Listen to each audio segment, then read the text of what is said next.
Join us live on the Sherry Lord Talk Show podcast. Start your day off with the Higher Vibrational Podcast with weekly guests covering spirituality, healthy foods, and so much more. Go to sherrylord.com for more info. Welcome, everybody. Woo! Welcome to the Sherry Lord Show. We're so grateful that you're here joining us, and we love all of our audiences that watches us weekly, and we have amazing guests. And by the way, I want to have a little note. If you want to be on my show, there'll be no fee. Reach out to me through sherrylordpodcast@gmail.com and let me know why you want to be on my show. And we'll make arrangements for that. We also have ads. So if you want to place an ad, go to www.sherrylord.com. And we'd be more than happy to promote you, get you out there, and even have you on our show.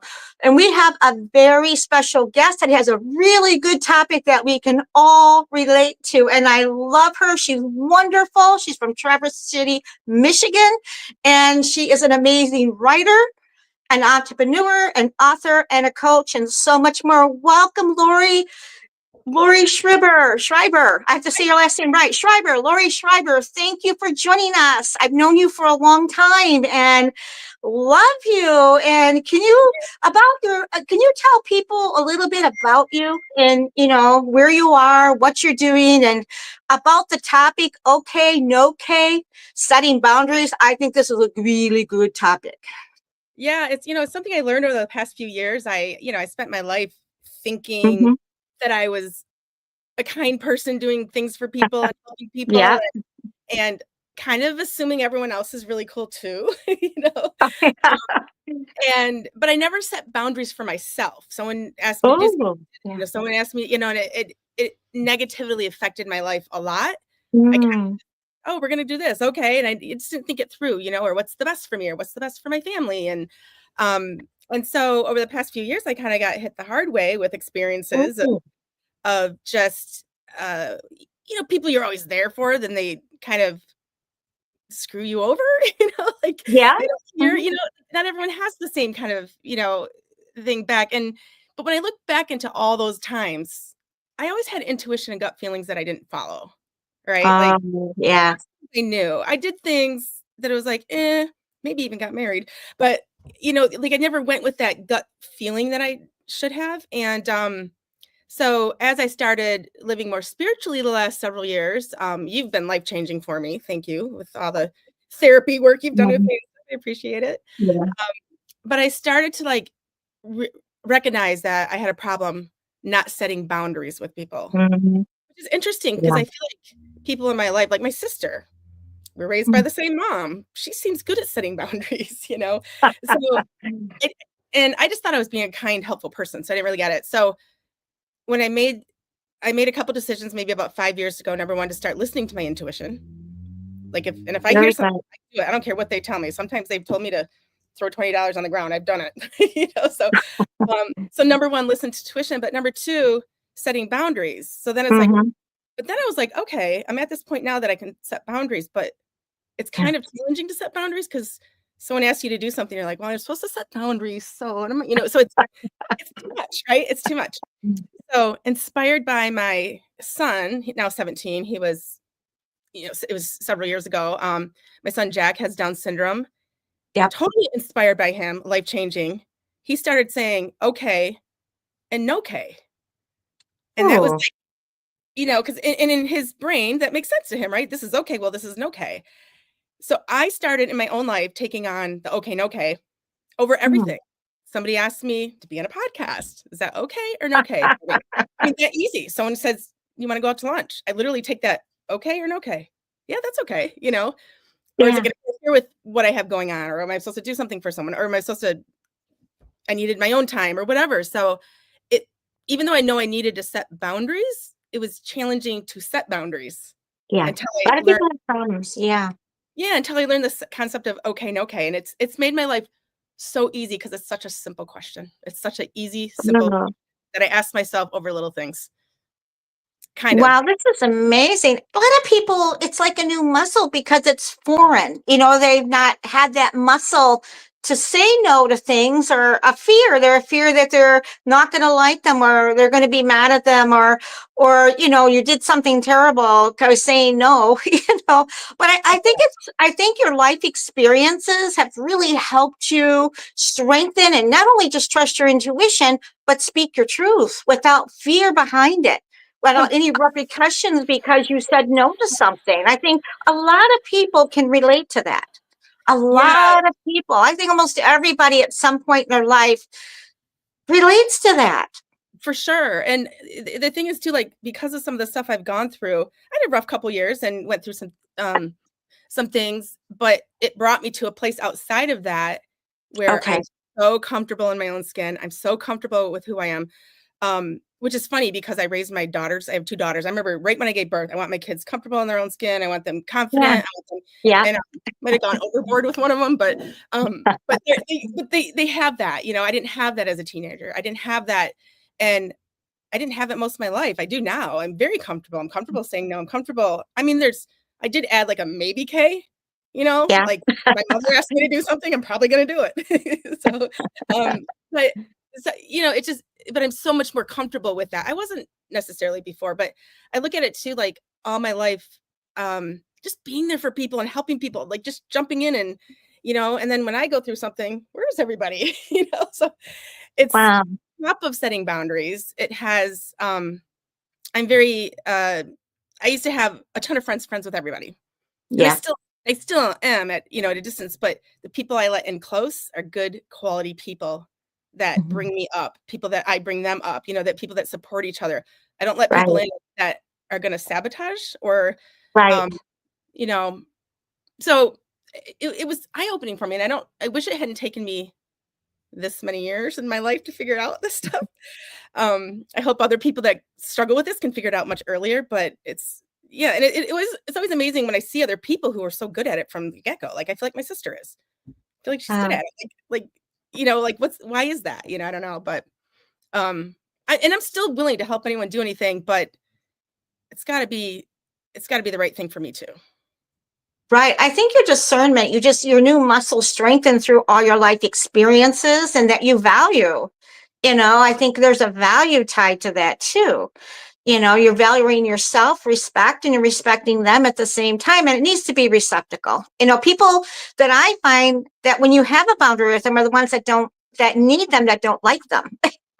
Yeah, They exactly. don't I mean, like the boundaries. But you had some life experiences. Can you share some with us? Our audience just loves to connect with your life, and what are some of the situations where you had to make changes, in your life from all this? It be from your family or friends or situations. No names need to be, but just those I situations. have a list. No. um Now I have a great family, so I'm lucky there, Yep, supportive, and I mean, everyone has their quirks and that kind of stuff. exactly. But it was interesting, like so much. First of all, I think that because I'm a very non-judgmental person. I don't think I was Yeah. always that way, but I'm very that way now. And then maybe for a while I was hanging out with people that um weren't the right people for me, Right. and just really being there for people and realizing they don't really care, You're right. But I have learned, not just for myself, but like other friends I know or people I know that are really nice people, they get people attach on. They attach on and they take Okay. advantage of that. And so looking back, I was taking advantage on a lot of things that I Yeah. realize. I don't have any Yeah. feelings for anybody at all, and I also realized it's okay to be like, okay, I'm not mad at that person, but I can keep that person out of my life too. You know, Yeah.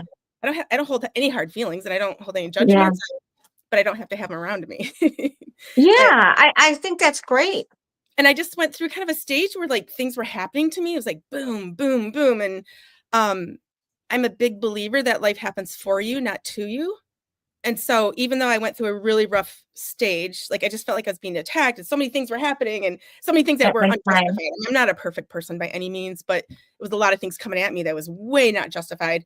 And but it opened me up to be where I'm at today, Yeah. you know. Feels I like it had empowered you. Yeah. Yeah, like I had a short-term job that I got let go, and I got let go because of an incompetency within the company. Like I understand the whole situation, like seeing it and stuff, but it was just like it was still like, what? You know, it's hurtful.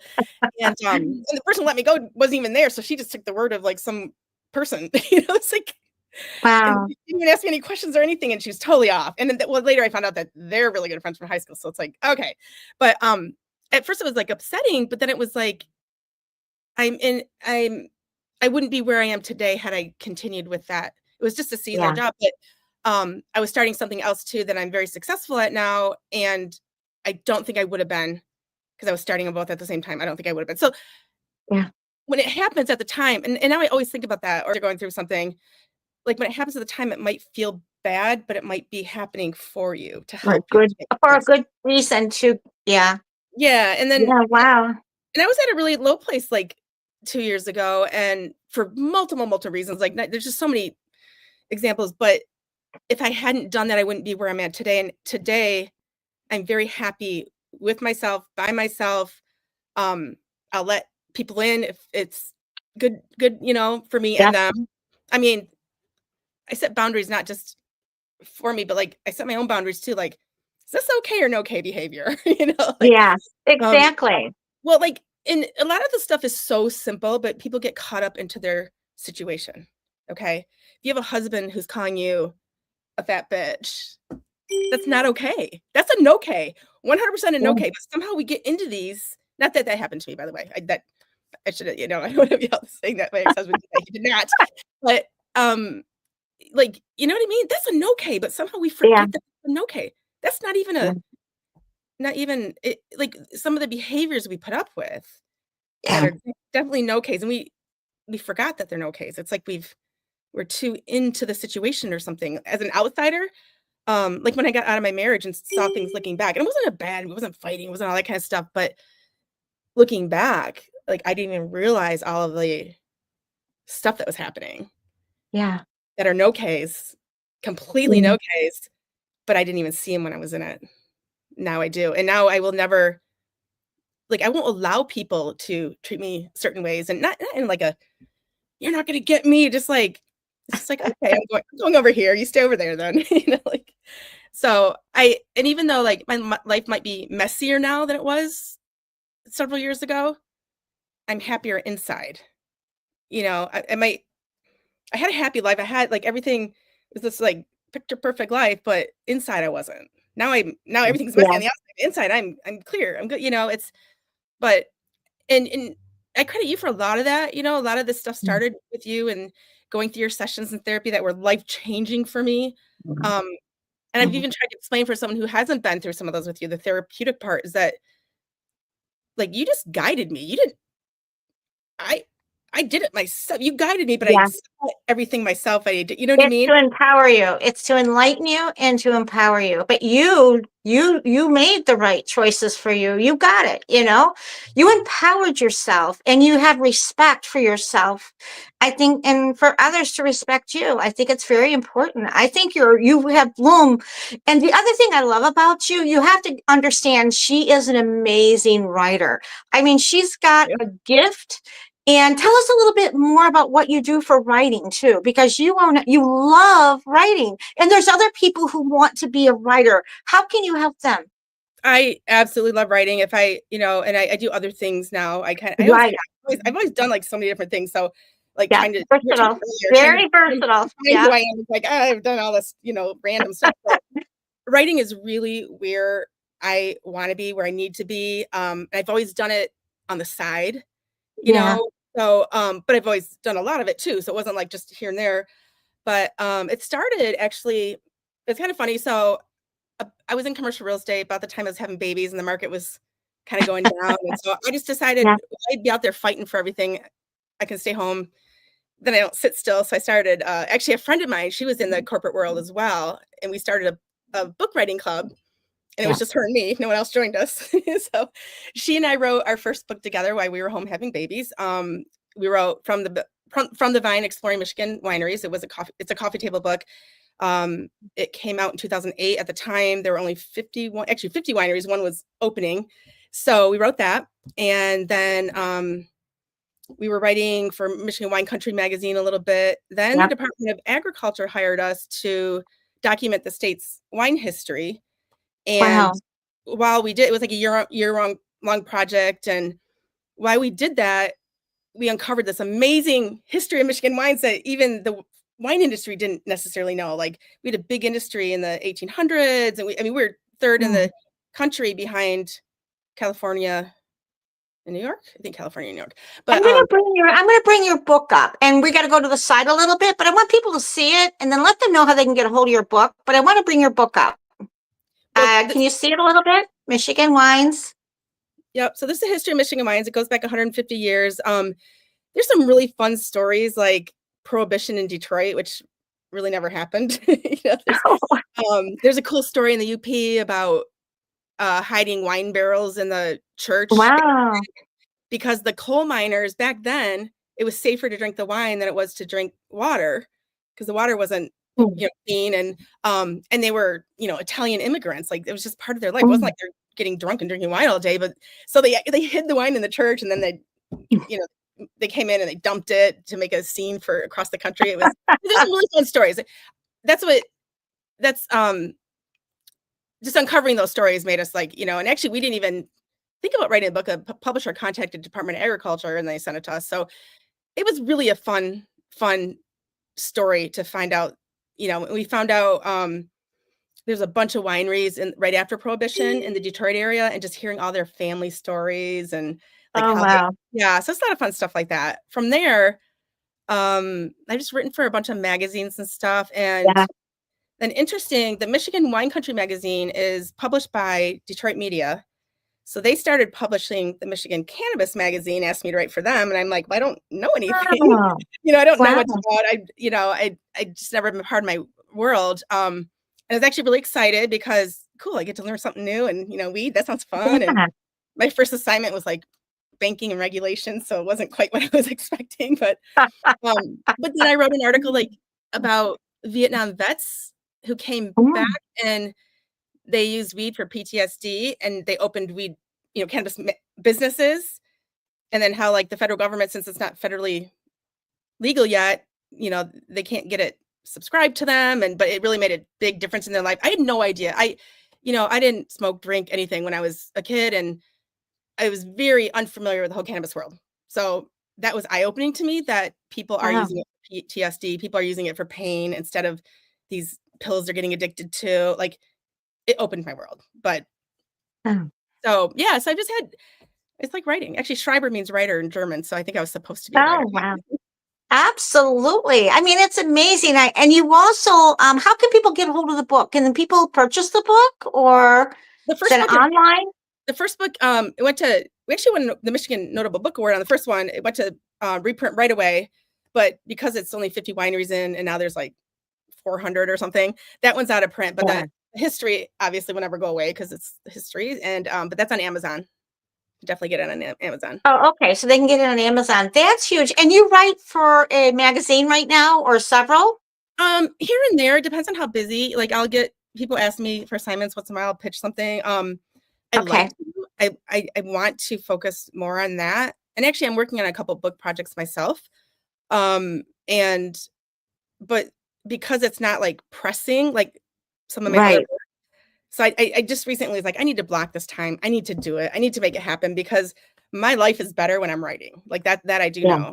You also asked me about other people who want to write. And I have always said, I've talked to so many people who are I want to write. I don't know what to do. I don't know how to get started. I got to organize it. And honestly, just write. Don't care. First of all, anything you write, however you start, it's not going to come out like you think it's going to. It's going off on its own tangent. It has a life of its own. When you start writing an article, a book, anything, it's going to take it where it takes it. But people get too caught up in I don't know how to get started. I don't know what to do. Just write. It doesn't matter if it's all garbage. You can edit it and do all that other stuff. You don't have to write it handwritten. But just write, and don't worry about where it's going. Don't worry about the end. It will go where it's going. It will take you on its own journey, and you'll get there. But that's the biggest thing. Just do it. Don't worry. People worry, and our first book, we were writing the first book was a guidebook to how to get from winery to winery, and tidbits about the winery, and it turned into a coffee table book. So Yeah, it takes a life of its own. Just Yeah. do it. Just It'll do get, yeah, I think what you're saying is just start, let it be what it is. It doesn't matter. It'll form, is what it it. feels like. It will form, you But know. be good. Be good at the grammar, or get an editor. I'm so concerned about our younger generation with their texting, and nobody knows that you are. They think it's YOUR now. I think that's more common than the right way now, right? So, but that's, I guess that's generations change and things change. We'll Yeah, see. they do change. Everything seems to be changing.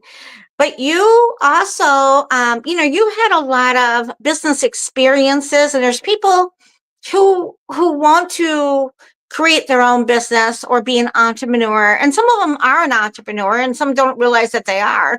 They get all these ideas, and what can they do to ground it in to actually create something they're getting? Because a lot of people have ideas and it just sits there. They don't know how to take this another step towards it, or they got to trust. What is the issue with that? I don't know that I'm the best one to give advice on that. Mhm. I am a big believer on, if you build it, they will come. Just Yeah, do it. Just exactly. do That's it. that's a good one. I mean, just do Yeah, it. But I don't know that's the right way for most businesses. I think sometimes you have to have some planning and some organization and stuff like that. structure. Yeah, a little bit Anything of a structure. anything I've done and succeeded in business has just been, just do it. They'll show Yeah, up. Just do it. yeah. And It seems, there's such a yeah, right it seems to it. inspiring. Like once you just do it, you're inspired by it, and all the ideas and thoughts come, and you just put it together, not worrying about how it's gonna be. You just do it. It sounds like you just do it. I'm just a get her done, and if you build it, they will come. But I don't know that that's the best advice for every business. There's some risk Yeah, in businesses, and maybe it needs to be planned out a little bit better than I do. But um, yeah, I think more is just, I think the biggest thing is getting over that hump that you can't do it. yeah. That's good advice. Now that is really, really good advice, because yes, you can. If you have the thought of the idea, I believe all things are possible. I really do. Yeah, and plus, if Yeah, you're constantly saying, "Well, I don't know how, I don't think I'm good enough, I don't know what to do," yeah. like all those phrases. I mean, Your own insecurities. Yeah, I've been through the Tony Robbins seminars, like that would not fly in his seminars, like. And if you're saying that, that's what's going to happen, right? So you just have yeah. to believe you can, and you can. And You have the to other, trust. Yeah, the other thing too that I think people forget, like, we're all equal souls on this earth. We're all yeah, equal. yeah, Nobody's better than anybody. And yeah, like, once I started feeling that way and feeling, it just made me yeah. feel better. And it not only about myself that I'm equal, but I see other people's equal, no matter what their behaviors Yeah. are. Feels That like your confident equal. levels there. You just know you can, and there's no question about that. You live in Traverse City, and it's a beautiful, and I'll be there in August, but I I'm looking, but it's beautiful. You got the big bay there. Not only that, you have all these wineries out there, and you have, what are they doing? Their own beer now out there. What can you tell us about Traverse City? It's a growing city, actually. It's completely amazing. I mean, there's great restaurants, there's tons Yeah. of ways, and a lot of people don't think about. I mean, that was one of my jobs as well. I was director of Leland Wine Trail, and when I was there, we won second best wine industry in North America by USA Today. Like, we beat all of California. Wow. People don't think of Michigan and think of, like, first of all, they think auto industry if they're not Okay. familiar Yeah, they there. do. So there's that. They don't realize how beautiful it is either. Michigan's Yeah. gorgeous. It's The wines, gorgeous. wines are award winning. They compete against the top wines in the world. I Wow. mean, it's always like that. But sometimes people think of it as sweet wine. That's not true. Our sweet wine reputation came from, really, like, St. Julian is the oldest winery in the state. So at the time that they started in business, sweet wines were what was popular. And then they're a major highway where people come to Michigan, and it's the travelers. Travelers who want to go get wine want some sweet wine because they're not like wine connoisseurs. So anyway, Michigan produces beautiful wines, dry, sweet, whatever you want. We do ice wine. There's only a few places in the world that can do ice wine. Yeah. Um, and then obviously the Bay, the Sleeping Bear Sand Dunes. We're not an auto industry, so No, it- no. I really hope people go visit Traverse City or the upper north area up there. But I mean, it is gorgeous. The bay, the downtown, the food is fabulous, and the shopping and all the wineries. You guys have little vans now, I've noticed, and people can have wineries and little dinners or lunches or samples on them. I thought that was very interesting, very creative so with the when way we they do yeah. that. so many events that you can do, like, and pairing foods and wines. And this wine is meant to be paired with food. It's not like Yeah. it's not meant to be like you just drink it and get drunk. It's meant to be like combination with your food. Enjoy. Yeah. Hmm. So, and another thing too that I think a lot of people don't know about Michigan is that we are the second most agriculturally diverse state behind California. Wow. No, I didn't even know that. Yeah. So we have the local foods, we have the local wines. Um, and there's now farms are starting to do experiences. I should disclose I do social media for Michigan agritourism, but the Michigan agritourism group, there's farms all over the state that you can go do fun things, take the kids for educational stuff. You can go, a lot of them have wines or hard ciders or beers, and or you learn how to, like, kids can go for a camp and learn how to milk animals or feed babies, or there's like Yeah. really cool stuff Santa shows up everywhere. Easter Bunny is showing up everywhere at the farms now. So there's a lot of stuff to do too in Michigan like that people just don't think if you haven't been here, you should come here. I think more people came here after the pandemic. Yeah, If people absolutely. drive safe. Oh, Yeah. absolutely. It's just, I always look forward to being there, and I always look forward to the beauty, and so diverse with so much different things to do there. You're not bored at all. Yeah. I'm They not have bored. Yeah. everything going on. I'm not bored at all because I bought a fixer-upper downtown because HGTV made it look so fun and so easy. And it was built in 1895, and I'm just like, what did I get myself into? I have no idea what I got. I had no idea why I did this, but I'm partway through it now. So Oh, yeah, but you just know intuitively what you need to do. And sometimes we don't know. We just, we are where we are in the moment. We make decisions, we take action, but it feels like it was a right decision. It feels like it's it's a not a wrong blessing. decision. Yeah, it's not Yeah, a tough decision, not a wrong decision. no, it felt like the Yeah. right decision. It just felt very freedom. I felt freedom around you, around that, and that was really good. And now, how can people get a hold of you, Lorri? I mean, you have something coming up. I know you're gonna plan on doing another book, and you're coaching too. So if someone wants to, do they email you? If they want to have a question about something, or Email, how can they get a hold of you? yeah, email is always the best for me, and it's Lorri@LorriSchreiber.com. And I know that people spell Lorri wrong, they spell Schreiber wrong, so maybe that's challenging. Yeah. Um, that's really the best way.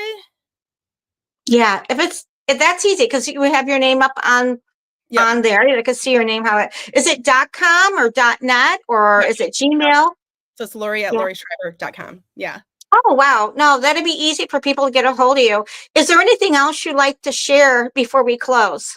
I just hope that people get to just get to where I feel like inside. Like, Yeah, and so many people within. struggle. Like I struggled. I was a happy person, but I still had things. And it The just truth like within. was freeing to just Yeah. be your own person, to live spiritually too. That's the biggest thing. I probably, like, maybe 5 years ago said, I am going to listen to my intuition. And I Hmm. didn't do it right at first all the time. I still ignored stuff and made some bad decisions. But like, I feel like my intuition was always there. Hmm. And now I do dumb things, like, because I'm feeling I have to. I just, like, random things. I bought a woman breakfast last year because I was told to. I didn't question it. I just did it. Like, I just did it. And interestingly, when I said that, I said, hey, I want to pay for her breakfast, but just let me leave. I didn't mean it. And the waitress goes, that is so weird, because she was there last week, and some guy at the bar. I was eating breakfast at a bar in a restaurant with my computer. A guy doing the same thing paid for her breakfast a week before. Wow.